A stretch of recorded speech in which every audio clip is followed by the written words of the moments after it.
Thanks, Josh. Good evening, everyone. I'm Brad Barnard. I'm the general manager for SAAB Land Systems here in the U.S. Great to see everybody. Thanks for coming out.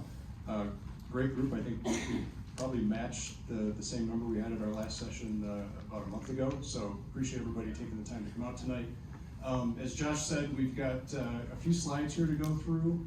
We really want to focus this on the discussion though, and really want to kind of make sure we spend time, set aside time for Q&A, and then toward the end breaking out and getting into some detail around our plan for the facility and answering as many questions as we can kind of on a one-on-one or group basis. First thing I'd like to do is introduce our growing team, which is here with me tonight. And we'll start with David Howe, who just joined yesterday. Welcome, Dave. He's going to be a project lead up here at Grayling. Adam Descent, who is currently in Minnesota, is going to be relocating. Ryan Worthen, who's our project lead running the construction activities based in our headquarters in Syracuse, and he'd be passing this role on to somebody based locally. Lauren Ostash is our finance lead based in Petoskey. I think, Carrie's up here somewhere. Where's Carrie? Carrie starts, what, in 2 weeks' time? Right, and you're gonna be facility director, right?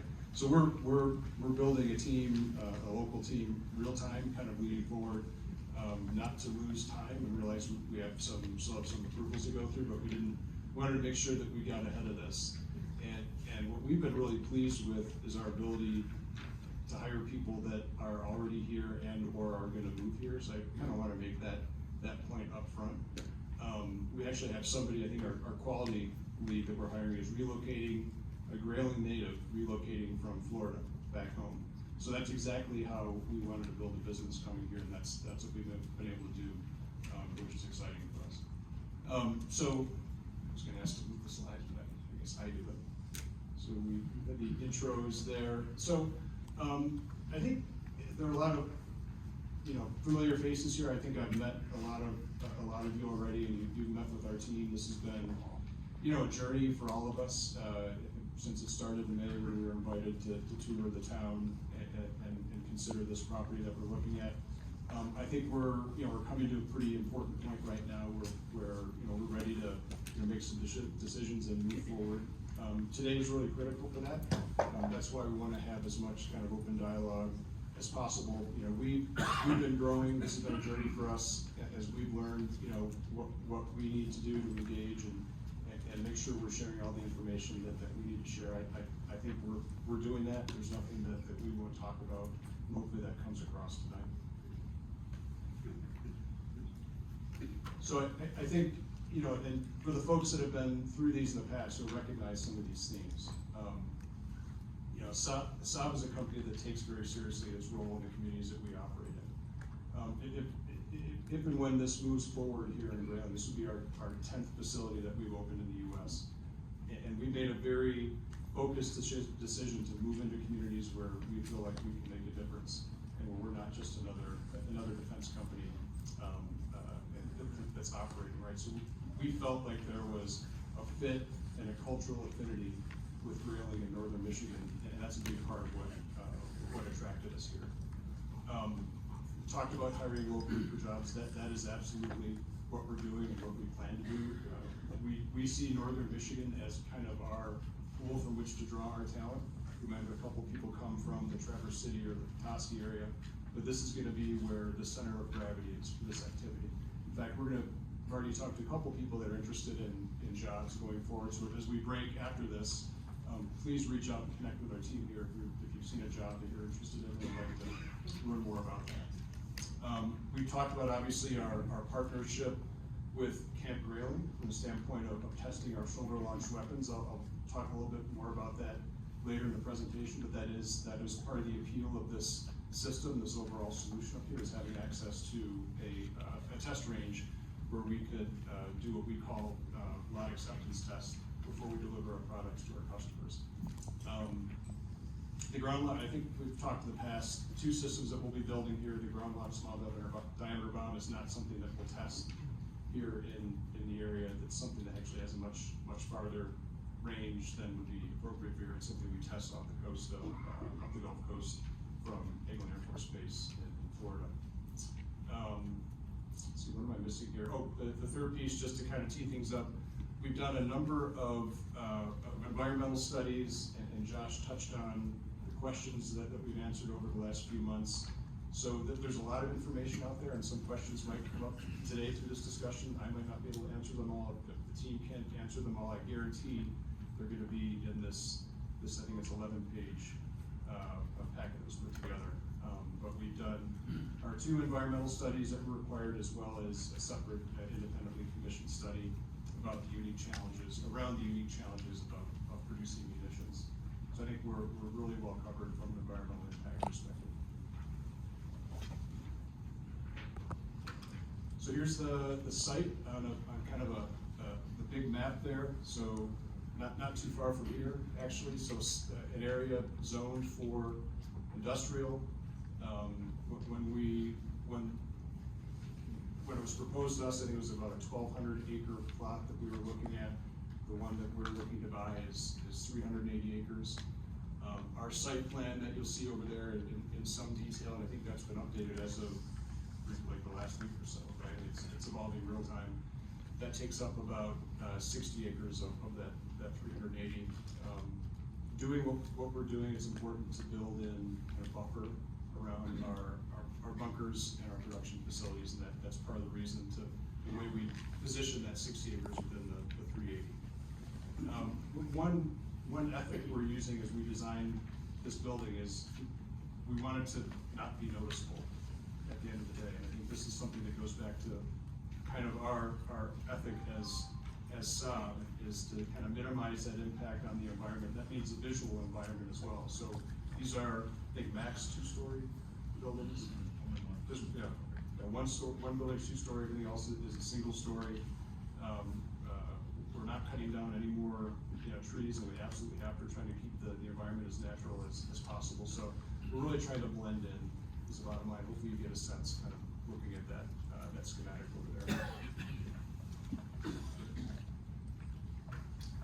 So I talked about workforce. That's absolutely a critical piece of why we're here. We wanted to really feel like we were in command of our destiny here as a business, and we didn't want to go somewhere where we had to compete with other defense companies to find top talent. We did our research and are really confident that the talent that we need to run this business exists in this region, and that goes for the management level down to skilled labor, touch labor, everything, the whole gamut. And we think our commitment is 70 jobs. We think that's the floor to this. We see this being about 200 plus people within the next 3 to 4 years, very easily. So something that, and the local dimension of this is critical. We're going to be bringing in maybe 6 or 8 expats from Sweden to help us spin up, because there's expertise that exists there that doesn't exist even in our U.S. business. So we'll be bringing in a few expats for probably a couple of years at a time. But this is going to be a locally built and run business. And something else I think is worth pointing out is this is our vision and intent is to make this kind of a Michigan enterprise, right? That goes from design of the building and the site. We've got Michigan contractors doing that, to sourcing local construction talent, local contracting talent, and everything that goes with that. So our intent is not just to be hired. It's not just the jobs in the future. It's the jobs that are supported and the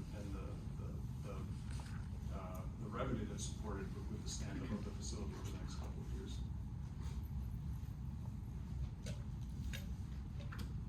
So there's been, I think, one of the question marks, and this is completely understandable, is around what we're building.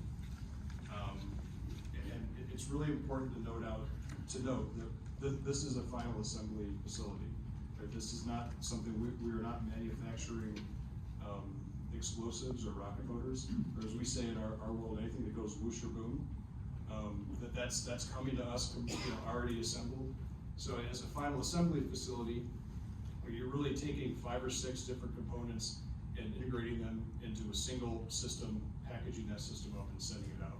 So on that top picture there is the AT-4 shoulder launch weapon. This is something that we've been providing to the U.S. Army and Marine Corps for 40 years. We've delivered 700,000 of those from Sweden to the US. Now our customer wants us to build them here in the US. So that's one of the main systems. The other one is the ground launch small diameter bomb. That's our partnership with Boeing. And you see there, that middle picture is taking a rocket motor, attaching it to a small diameter bomb, which comes completely assembled, and then loading it into what we call a launch pod system that you have below, and shipping those out as well. So it's actually, it's a fairly straightforward, not especially simple process, but it is straightforward. And something, it's the final step in the chain when it comes to producing the system.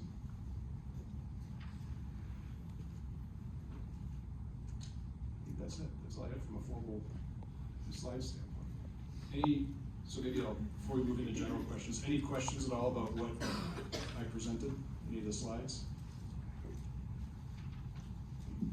Is the environmental study results available for the public? Yeah, it should be, right? There's I don't know where we can, how can we provide those? So both environmental studies were given to the CCEDP, the Crawford County Economic Development Partnership. One of them was given on the 1st of November and the other one was given on the 11th or 12th. So that your community leaders have had those for a little over.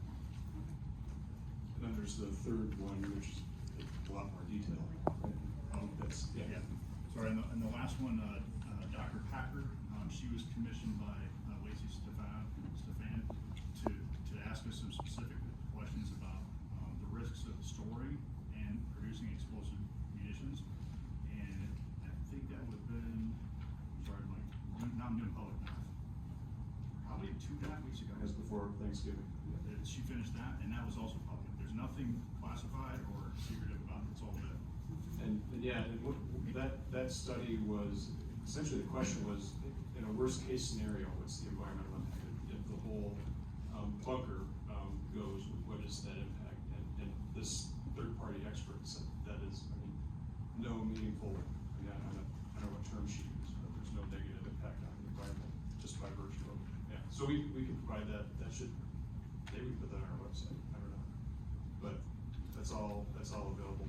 And I do want to point out the bunkers that we'd be building.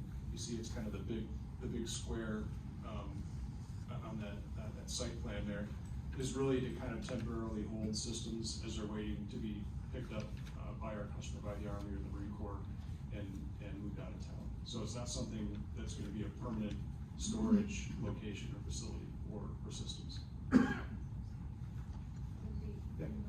studies include the impact of the testing? I think that's included in our Q&A. Yeah, isn't it? The impact of the testing is in our Q&A. Yes and yes. Is it? Yeah. Okay. So that's in our Testing at Camp Grayling. Correct. Right. So and just to put some context around that, we would typically, for lot acceptance tests, if we produce, say, 3,000 rounds, we typically need to test maybe 30 of those before the government can accept them as qualified material, right? And that'll happen probably max of 3 times a year. So we think probably max of 100 test fires a year at the range 41 on the campgrounds. Did the studies analyze contamination from the testing or noise pollution? Keep going. So it did, Dr. Packer's white paper, I believe it's about 6 pages long, it didn't address noise pollution. What I can say about noise pollution is it's exactly the same munitions that the Army has been firing out there for the last 40 years. So now it's going to increase. We're already assuming that it's acceptable. Well, it's not gonna decrease, it's It gonna. won't decrease. I think one thing to remember though is what we're shooting is also what we're trying to sell. So it's not in our best interest to keep shooting them on our own. We'll only fire what the government asks us to fire. In some cases, they won't even ask us to shoot any. In some cases, it might be 2 or 3. In some cases, it might be 10. But the customer decides that, not us. And then as far as the environmental impact, Dr. Packer did cover that. And what you see, I'll paraphrase it, but what you see from a high order explosion, essentially when the weapon goes off how it's supposed to, it's 99.999% of everything goes away in the detonation. Where you end up getting any kind of risk is actually when something burns or it starts on fire. And Dr. Packer also covered that in her environmental white paper, and just to show that unless you're doing it at an open burn pit, which is what happens on Camp Grayling sometimes, the risk is minimal. But we won't be doing that at all.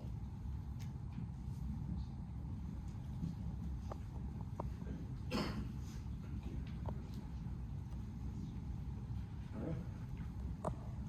Yeah. Can you address, you put up a slide, showed you where you were in location at a 30,000-foot view. Can you address how close you are to the local water plant? And is that not the same local water plant you're gonna ship out to Lake Marguerite to cover the PFAS problem from the government? I'm not tracking a water plant. Isn't there a water plant just You down mean the road? the water treatment plant? Yeah. How close is that to this, I can't tell from this 30,000-foot view. Miles or hundreds of feet? From the northwest corner of the black, it's diagonally across the road to the ponds. That's the sewer pump. The sewer So ponds. close. Yeah. Like a quarter-mile. So you're asking Grayling to say, we're getting $31 million to fix the PFAS problem and pump water out, and you're right next to our only answer to the PFAS problem currently. If something happens to your building and affects the water plant, independent of what the professional said in the environmental study, if something happens to the city water plant because of you guys, Grayling doesn't have secondary water. Sir, are you talking about? So are you talking about the sewage plant or the water treatment plant? Water treatment. New city. Or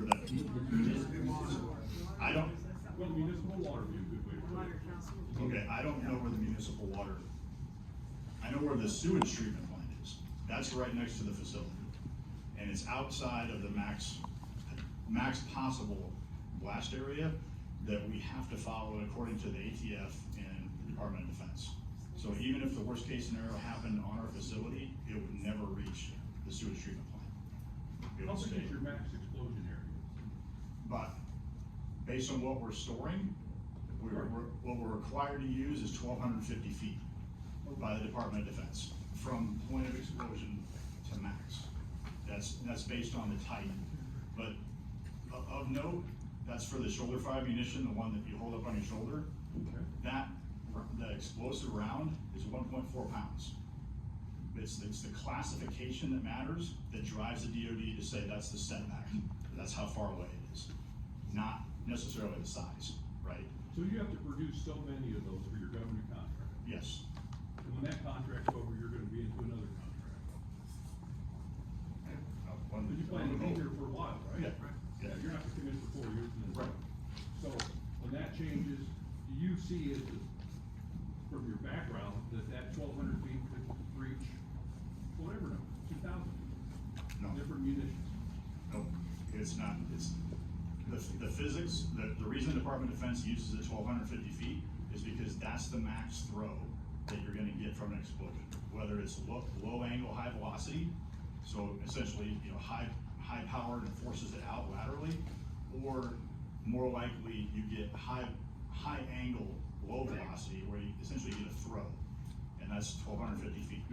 And that's the Department of Defense standards. I guess from my military experience, I've seen ASPs go up in Iraq and Afghanistan, and if you're more than about 500 or 600 feet away, you're not getting much more than dust. So I think that the DoD policy is that. You show on your map that large piece is what, how many acres is that, 300? The outline black part is 380. 380, so within that, where are your buildings gonna be located? You're quite a ways from the sewer plant, right? Yeah, our buildings are kind of this upper right-hand corner. Yeah, okay.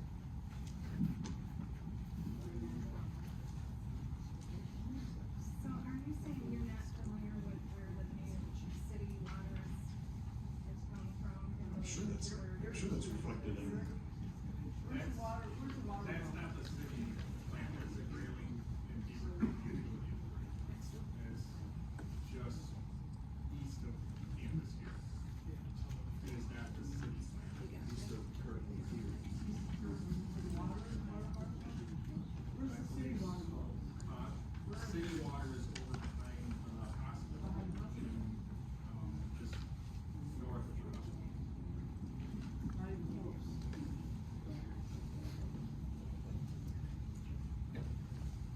The way I understand it, water does not go from the wastewater plant to Lake Marguerite.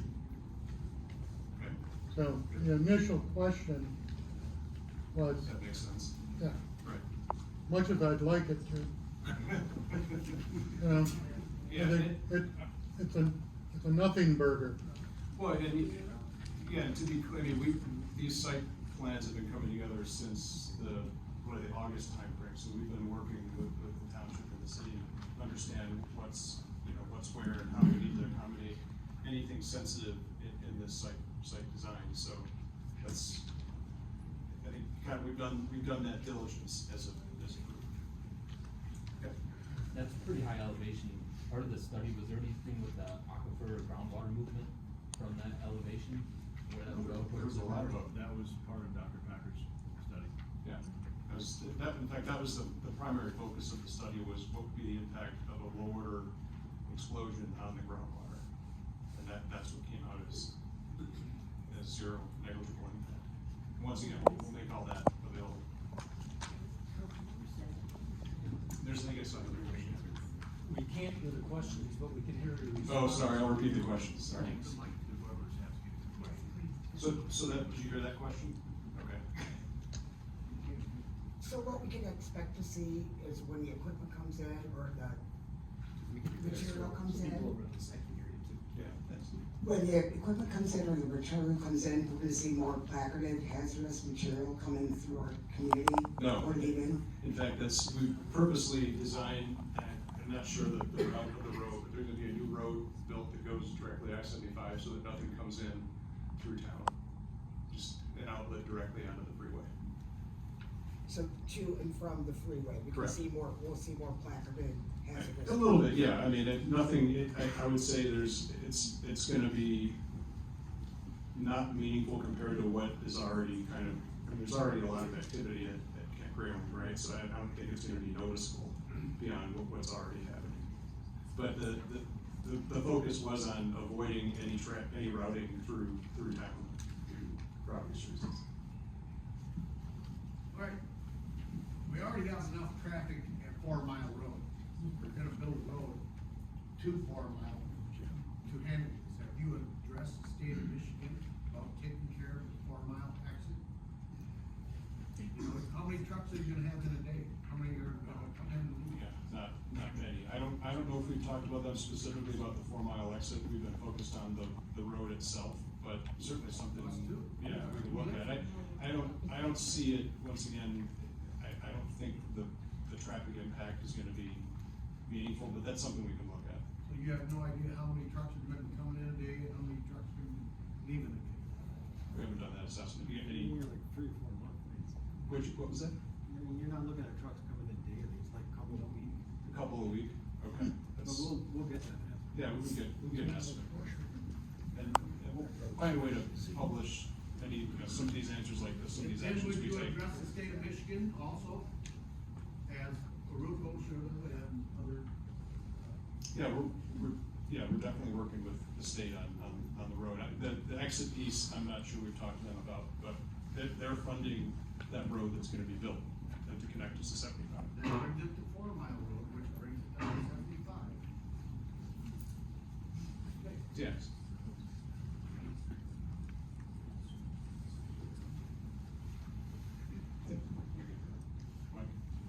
So you're gonna use 338 acres for 60 acres that you need. Why? So, number one, that's how the parcels were scaled, right? Number two, we talked about, and I'm not sure what the math is on this, but having that buffer, right, around the bunker, then do you wanna say something? Yeah, so I think part of it, I didn't articulate this very well earlier, so I'll try again. Part of the reason we need so much space is because we're required to keep all of the risk inside of our property lines. So when you measure 1,250 feet from any point where we're putting the facility, specifically the storage bunkers, we can't put the bunkers any wider than that. So you need space outside of those, right? So if we bought a narrow, small property, what would happen if we had an incident, it would throw debris onto other people's property, which we're not allowed to do. So to be in compliance with ATF and DOD regulations, we have to have a piece of property that's wide enough, and in this case, tall enough, north-south, to make sure that we keep any impact that we might have inside of our own property lines. Does that answer the question? I'm not sure it answers the question. Kind of, sort of, for 1,250 feet, that seems very large. And then on top of that, would you be able to develop any of that land? Split it? Yeah, yeah. So, why can you split it and put other things on there, but yet you need it for your 1,200 foot? It just seems odd to me, so, just, I guess I didn't understand the question. well, you've gotta have 1,250 feet from your bunkers, but you're up in the north little angle there. But you could also develop that land, because you're gonna have it, Right. and you could put whatever you want on it, Right. but you don't have to protect those people from that blast zone? Yeah. Yes, exactly. Okay, so they can't, if you develop that land into anything else, as long as it's 1,250 feet from your bunker, you're gold, correct? No, no. I guess I still don't understand the question.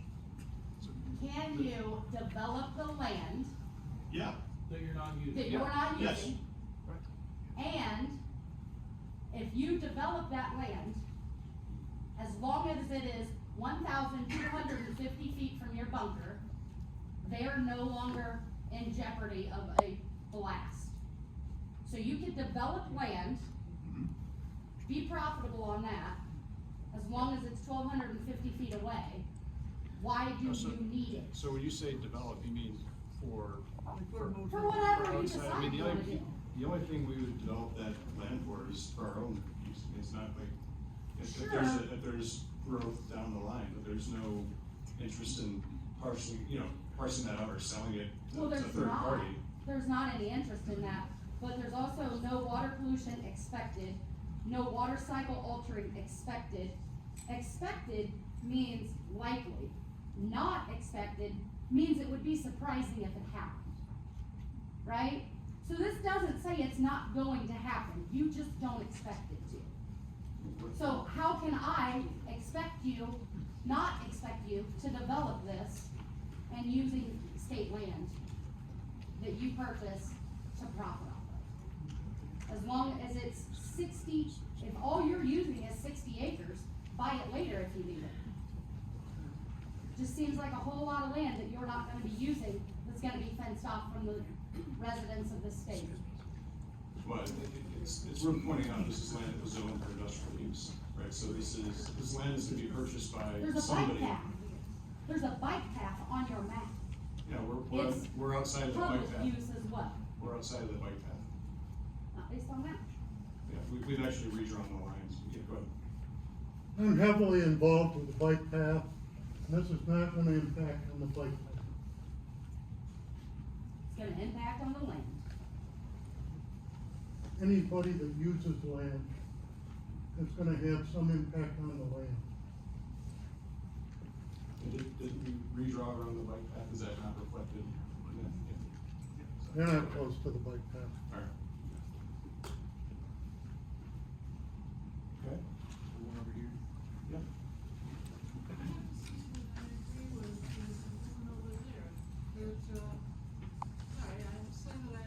That woman over there, that, that long strip going to the south, doesn't seem to have any use, for, you know, the 1,200, what is it, 1,250 feet? It goes way down south of that. So, may I ask what you're actually, or why you actually bought it that way? It's the way the parcels were drawn. At the end of the day, we didn't break up any of the parcels. So we didn't want to, it didn't make sense to buy just enough, right? So I think it was either the way they drew the parcels, it was basically, I think that's one of the big, I think it's 2 or 3 parcels there. So we couldn't break those up. You could only buy one parcel instead of 3? No, whole parcels. There were multiple parcels. You only buy a group of parcels, right? This is actually, there were 1,200 acres there, not that you're not seeing, and each of them are divided into, it was probably about 6 or 7 different parcels that were for sale. And you couldn't ask to split one of those parcels?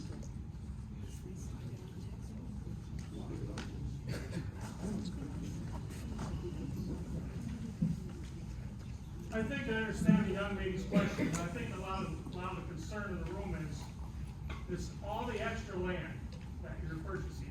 And Grant, I know I've asked you this question in a different meeting, but I think the question is, there's a huge fear, whether you plan to or not today, there's a huge fear that a lot of this extra land, and again, why wouldn't they build or buy at $2,200 an acre? Why would they buy as much as they could get their hands on? But I think there's a fear in the room that land will then be parceled off, kind of like the trucking company parcel off some of that purchase to use for whether it be speculation or to sit on or to develop warehouse and office space for other defense industry partners. And I think that's where a lot of these questions are coming from. So maybe that's a different way to ask the question. Ma'am, was that kind of what I was getting at? Well, yeah. Yes, ma'am, thank you. Yeah, no, I understand that. I mean, but we are, SAAB isn't in the real estate speculation industry. We're buying land for ourselves that we believe we need to use for our facility. So, I mean, I can commit to the fact that we're not going to be speculating on this land. This is something that's not how we operate. It's not what we're interested in doing. I can talk about our plans for that land, which we're being very clear about. I can't speak for other industries that might want to locate here for whatever reason. I know that's a concern. I can talk about what we're doing right now, and that's it. Right. So, I mean, Why was this place chosen? why was Our place chosen? it was, you mean, why was Grayling Why was chosen? Grayling chosen? It was one of a handful of recommendations that was put together for us when we ran a 6-state competition starting in January of last year, looking at 6 different states and asked the states to put together potential areas for us to locate this activity. And this was one of 3 or 4 that was off for that. So who put it together? The state. That's who we work with. We worked with the economic development partnerships for each state. That's what we've done before. That's what we did in Indiana. We opened up a facility in West Lafayette, an aerostructures facility. Same process. Yeah. Can you show me on that map where the new water supply is going to be coming from, down by Beaver Creek? How close is it to? Pointing to that. Water supply.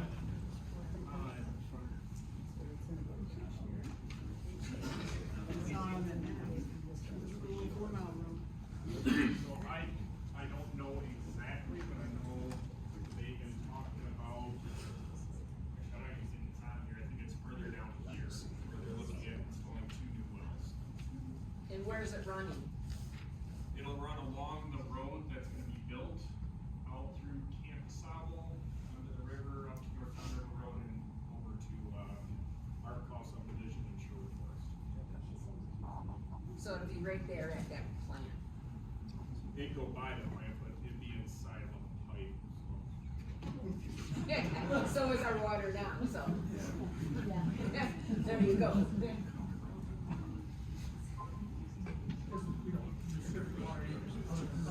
Right. So based on that,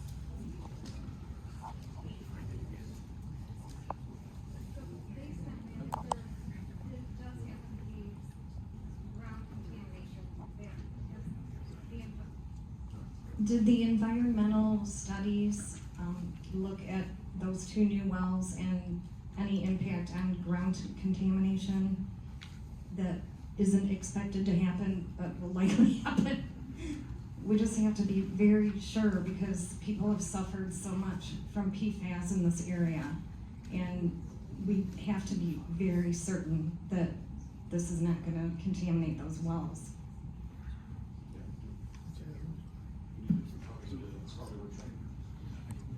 I can answer the first part. So I will say, Dr. Packer's white paper did address the non-likelihood of anything affecting the groundwater, but I will say it did not address the location of the wells to the south of, I guess it's 4 Mile.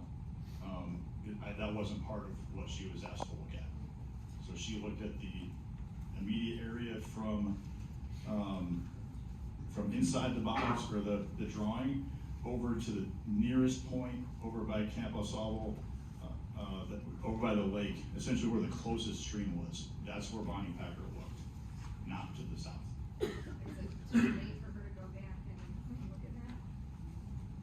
I mean, I think Lacey Stefan asked her to do the study, and it was, I will say the way that happened, he asked her to ask us questions, and we answered the questions. We didn't get to formulate those on our own. So, Could she take a run at that?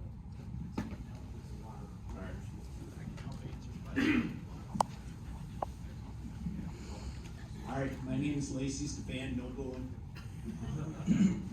The well locations that we are going to utilize are, the elevation is, because the elevation of the, as we come from Grayling, everything goes up, right? One of the wells is, two of the wells are right here on Kirtland's property, north of us, or excuse me, south of us, out here on 4 Mile Road. One was the Kirtland well that they were using when they first opened while we were waiting to build our municipal water system, Grayling Township Beaver Creek Utility, water utility. And the other well is over on Aruco's property. And then the water storage tank is up on the hill, on the back end of Aruco's property.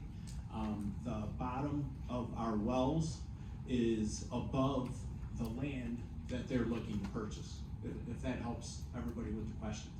The water table, because we had the studies done back in 2019 when we built the municipal water system, and had to check into that with Eagle. They make you do a big circle, you have to check and drill wells and check all over the place. That water flows from here towards Grayling. And with the PFAS that is in our community, there is over 400 monitoring wells and extensive research done on the water table. We are actually unique. The water flows in all sorts of directions towards the SAAB River. And that's why we're in the SAAB River Valley, and then it naturally percolates up, it bubbles up. We've all seen springs, we've all seen boiler springs in the SAAB, boiler and springs feeding the SAAB. That's where the water table comes up. So our wells are way outside of the PFAS plume. The locations that we are utilizing, we had a feasibility study done 6 years ago and updated, oh my gosh, there's $1 in the, that I gotta put in the pool, sorry about that. I turned it up because I didn't know I'd be speaking. I just came from a utility authority meeting where we were discussing the water. So we had that study done. It's a cool song though. We had that study done, and the water is plentiful and it is very good underneath there. And the reason the feasibility study studied all different aspects of drilling new wells, hooking up whole house water filters, hooking up to the city of Grayling's existing municipal system, and hooking up to the Beaver Creek Grayling Township utility system, which before, in my previous life, I was actually the chair of that board. and worked and got all the grant money and to put that system together out there. And then all of a sudden, freshly, it started that we had PFAS. And at that point in time, we made sure, and with the engineering firm that we had, with that system was designed, we added more horsepower to the tanks. Instead of them being 200 gallons a minute, we upped them to 500 gallons a minute. And then we built the storage tank. Instead of it being a 100,000 gallon storage tank that would just service this area right here, we upped that to 750,000 gallon storage tank, so that it would be able to service, if needed, all the areas that had PFAS contamination, if that ended up being the route we did. And then feasibility studies all determined that if we were to hook up to the city's municipal and partner up with the city's municipal water system, we would have to drill 2 new wells, because they need the capacity. They can't give it to all of us and lower their capacity. So we'd have to drill new wells and, to be good partners in that. Or we partner up with the utility authority and, we pump that water from all the way out here at 4 Mile Road, an elevation of over 200 feet from the city, and then we go down. All right, I'm getting, one of my best friends in the whole world is saying, Lacey, you talk too much. But the water, I wanted to explain that to you guys, that the water is way above anything that would be affected with this plant. If there was, this would have been killed a long time ago. We do have time for a few more questions, but I do also want to make sure that we give time for folks who want to do one-on-ones with the SAAB team. So I'm going to walk over here and grab a question. We'll go back there, and we'll do a few more for probably about 10 more minutes, and then we'll break. I actually have 2 questions. One, you talked about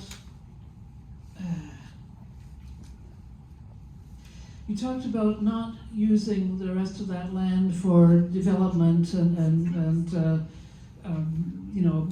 like parceling it up and selling it to other people. Could you put that into writing and include it in the agreement? All right. Second question. Might already be in there, yeah, but that's where, yeah. Okay. Second question, it says that hazardous contaminants or PFAS will not be discharged into the Grayling water treatment facility. Disposal will be by other means. What is that? What are those other means? We don't have PFAS in any of the material that we're working with. It says, will there be any PFAS used at this facility? Some components delivered to the facility for use in the products contain PFAS substances.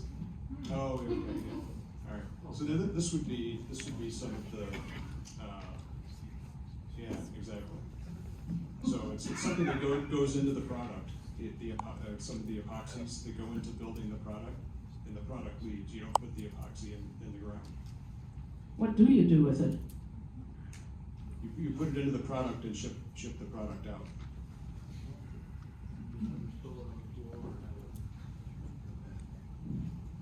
Okay, I was just wondering, it says disposal will be consistent with local, state, and federal regulations. I was wondering what the other means were. That's it. It's in the product that goes out. It's not being disposed in any way. So that's probably an unclear response. So just to clarify, it's in the actual munition product that you're shipping to your customers. Right. You come to me, I don't need that thing, I promise you. All right. Couple different things here. XM919 production will transition to the U.S. by the 3rd year of contract. Production is currently planned at a different location. Question 30. Was that a question? Nope, it's a multitude question here. There is also information regarding disaster relief plans. So it's not expected at this location, it's expected at other locations. And there's a disaster relief plan for the Sweden, and there will be one for here. And you've talked already about having multiple locations in the United States. So right now, the plan is to make make this one thing in Grayling. My question is, because I work in manufacturing, disaster relief plans are normally, I'm gonna ship them to my other facility to manufacture. So at what point in Grayling is any of your other facilities, we are going to be the answer to your disaster relief plan? And what is originally planned for here will not be what it is in 10 years. So, okay, it's a lot to unpack. So this is the only munitions production plant that we're looking to build in the U.S. Our other plants, our other operations produce different products. Okay, well, I'm gonna have to trip you up again here, sir. I really apologize. But in your opening statements, you talked about shipping 700,000 units to the United States from your Sweden facility. In your question and answer, question 23, you're very specific about the towns that everything is happening in Sweden. But it says, between the 80s and 90s, the United States manufactured over 700,000 AT4 under license contract.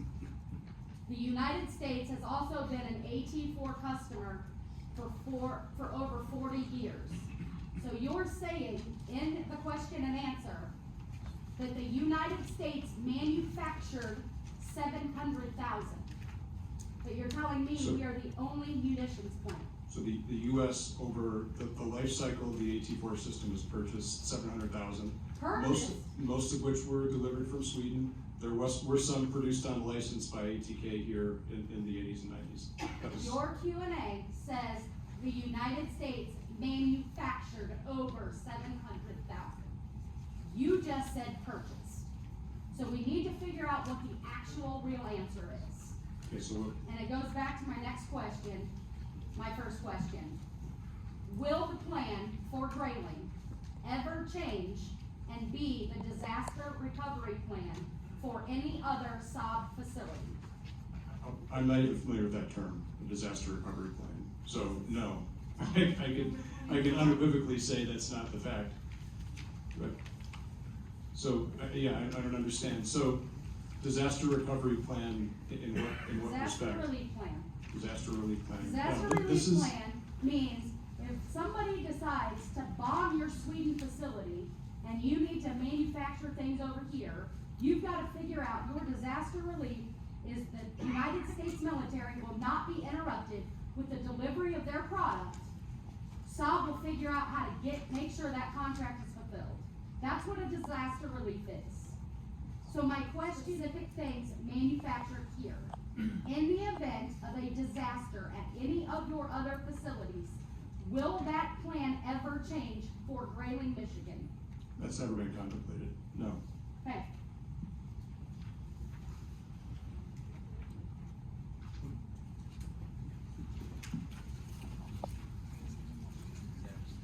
All right, we're gonna do this question and one more, and then we're gonna break for one-on-ones.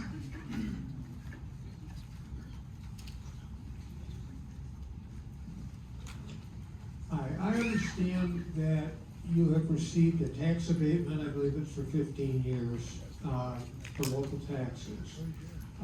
Can you speak to what your anticipated load would be on fire, hospital, and police, and what the SAAB's contribution would be anticipated to be for that? So we have a plan to, I'm not sure about the details around that, but we are gonna pay for police and fire. And I don't know, can you help with that, what we concepted there? It's been a while since we talked about it. I did not sign the tax abatement. I refused to sign it. SAAB would have to agree to pay a special assessment district for the amount that the state, it's an abatement from the state of Michigan. In order, I will not sign that if it does not happen. I will not sign that because then it will not cover the cost of our fire department. They're gonna have training, they're gonna have equipment, they're gonna have stuff they're gonna have to purchase. And SAAB will have to pay a special assessment, a single special assessment on them based on what they would have paid in taxes. So it will be a, dang what's the word I'm looking for here, sorry, you guys put me on the spot. It will be a millage-based special assessment. Whatever they would have paid at that millage rate is what they'll pay in the special assessment. I'm gonna use the side, if that's what you're asking. It is. Okay, I refuse the side. You know, we got volunteer This is your fire. estimate of the value of the millage special assessment, we're talking about $1,000 or million? Not a million, but it'd be tens of thousands of dollars a year guaranteed. A year. A year. For the millage-based special assessment. Until the plant is built, we don't know what the assessment's gonna be. Our assessor will assess it, and then they'll have to pay accordingly. Aruco pays nothing. And that was the previous supervisor. I'm not letting that happen. It's hurt our fire department quite a bit.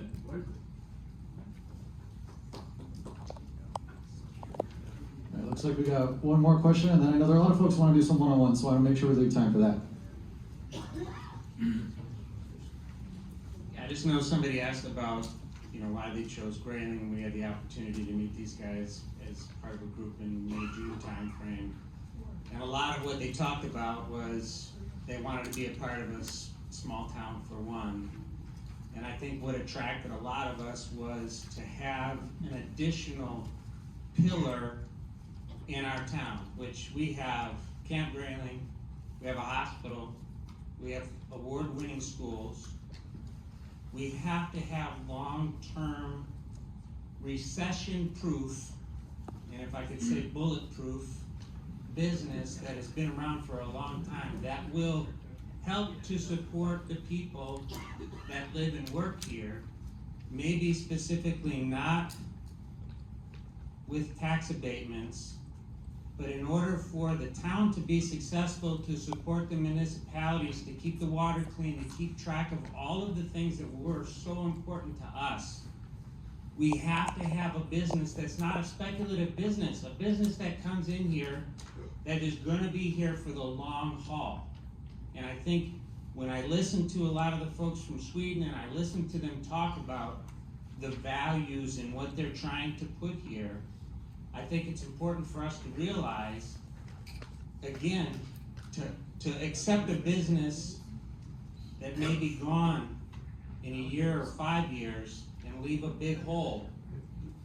This is the best case scenario. They have a potential to partner with Kirtland College to do some great things. We're sitting in a building that is incredible. My daughter just moved here from California.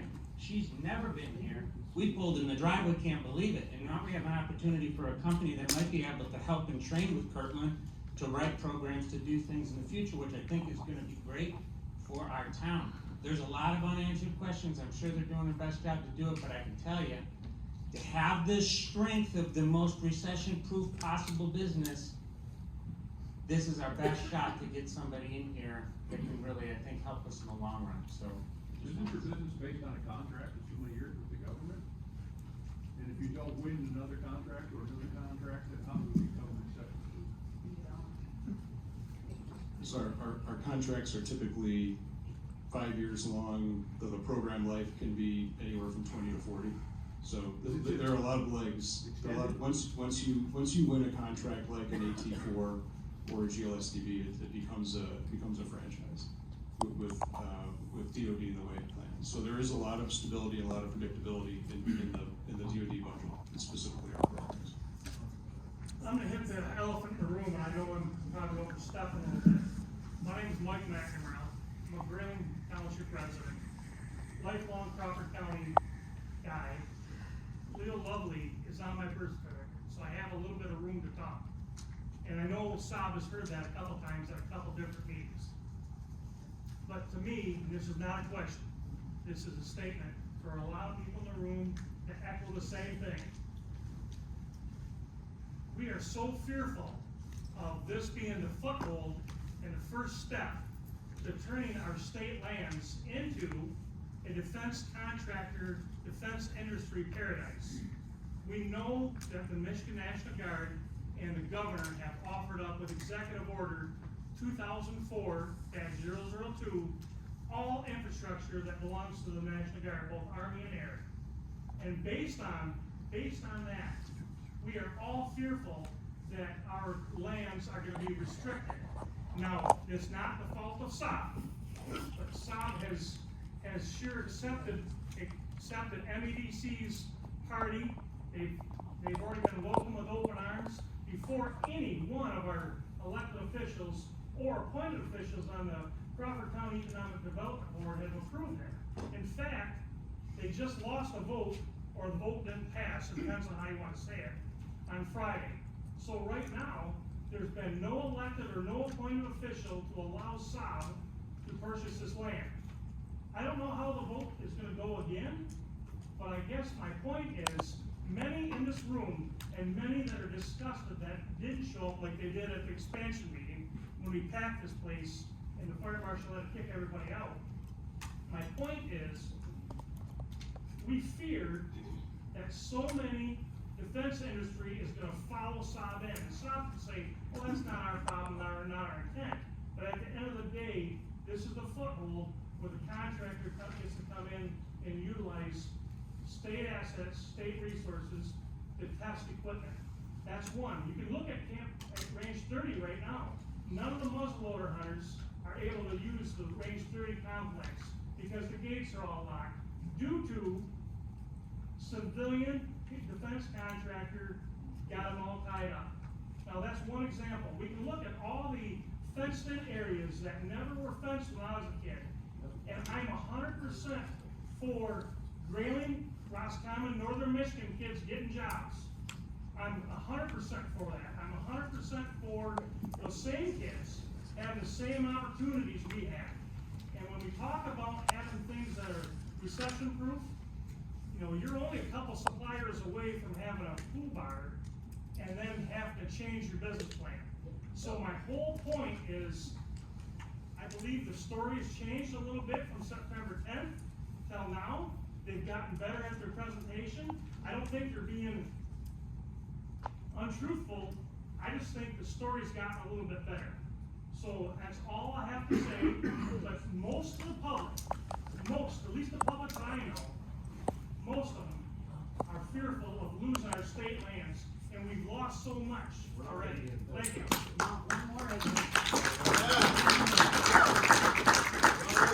I don't believe that's true, and I don't believe most people are fearful. I think most people want to have good jobs here, and a lot of that was poppycock. You can look that word up. All right, I think we. I haven't been drinking. Yeah. Neither have I, Mike. But I'm going to after this, I guarantee it. All right, we're going to break into one-on-ones. Like I said before, there is information on the facility, environmental impacts, those things to your right, my left. There's information about SAAB as a company, HR information if you're looking for hiring opportunities, things like that. Come speak with the folks over here to my right, your left. And with that, thank you all for your time and attention today. We appreciate it.